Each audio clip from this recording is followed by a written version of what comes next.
QAnon hints WikiLeaks has tape and / or transcript of Clinton Lynch tarmac meeting. InfoWars, Tuesday morning QAnon dropped 2 posts that suggest in their famous tarmac meeting, former President Bill Clinton offered to then Attorney General Lynch the Supreme Court seat of murdered Antonin Scalia, in exchange for Lynch making sure the FBI investigation into former Secretary Hillary Clinton's email server be stopped, exonerating Clinton of any criminal charges. The first QAnon post was timestamped at 1 hour 34 minutes and 50 seconds, approximately 1:35 a.m. Eastern Time on Tuesday, appearing as follows in this post. The critical line is the 4th line, in which QAnon writes, "Tarmac meeting SC/LL deal as 187. Decoded, QAnon is suggesting that when Clinton met with Lynch on the tarmac, he offered her the Supreme Court seat of former Judge Antonin Scalia in return for Lynch intervening with the FBI to end their criminal investigation into Clinton's email server, exonerating Clinton from any criminal charges." Clinton reasoned Obama's nomination of Judge Merrick Garland to replace Scalia would go nowhere, with Republicans in the Senate wanting to reserve the nomination for the next president. With Scalia's seat still open, Hillary as president could nominate Lynch. That Scalia was murdered is suggested by the initials as, standing for Antonin Scalia, and the number 187, which the Urban Dictionary associates with murder, death, kill.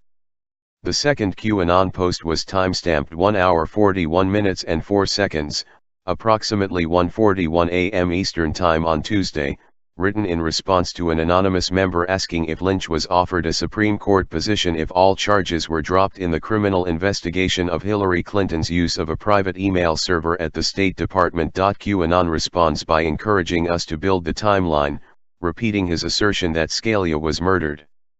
Key dates in the timeline include the following. February 2, 2016, Podesta email wet works, slang for murder.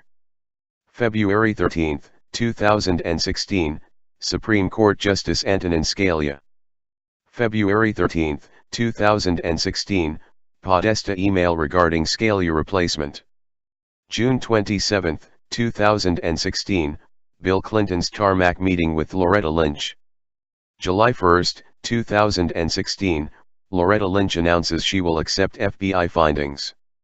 July 2, 2016, FBI interviews Hillary Clinton. July 5, 2016, James Comey dismisses Clinton email investigation.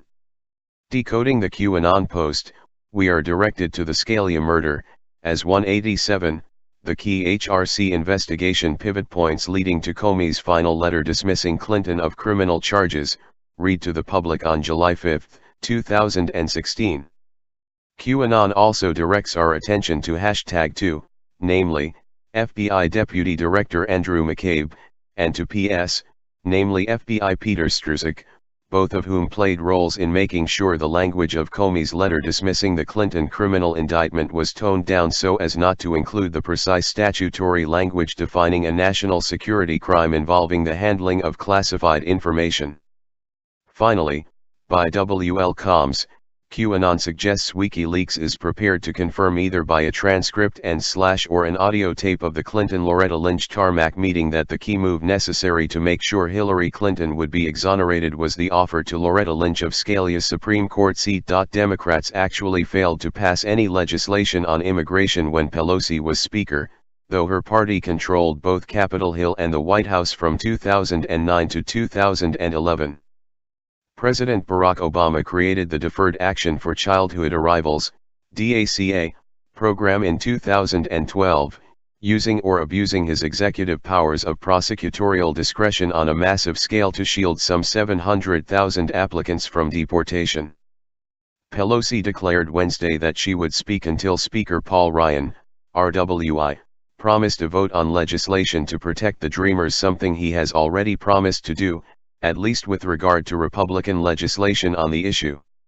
Just last month, President Donald Trump offered a deal that included a path to citizenship for all of the estimated 1.8 million Dreamers, including those who did not register for DACA.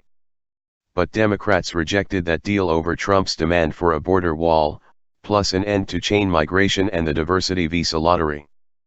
Pelosi's speech broke a record going back to 1909 for the longest speech on the House floor.